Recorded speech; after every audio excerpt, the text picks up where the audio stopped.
大好暑假，我哋都想仔女多啲陽光，多啲活力，偏偏佢就係機不離手。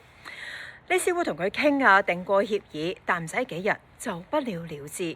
每日提佢話佢，嘗試好聲好氣用手機時間做獎勵，甚至咧收手機、食 WiFi，結果全部都係拖延、對抗、吵鬧、發脾氣，又或者你根本都未俾手機，因為你怕一發不可收拾。總之拖得就拖，避得就避。我哋嘅恐懼同埋焦慮，只會令到仔女更加抗拒，越行越遠。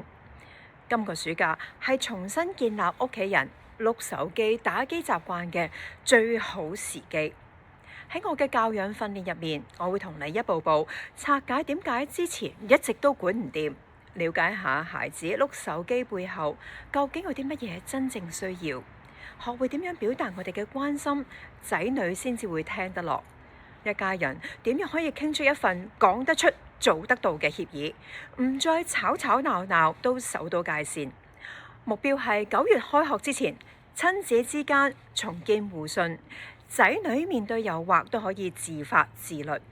把握呢個暑假，立即上我嘅網站了解下專門為家長而設嘅教養訓練。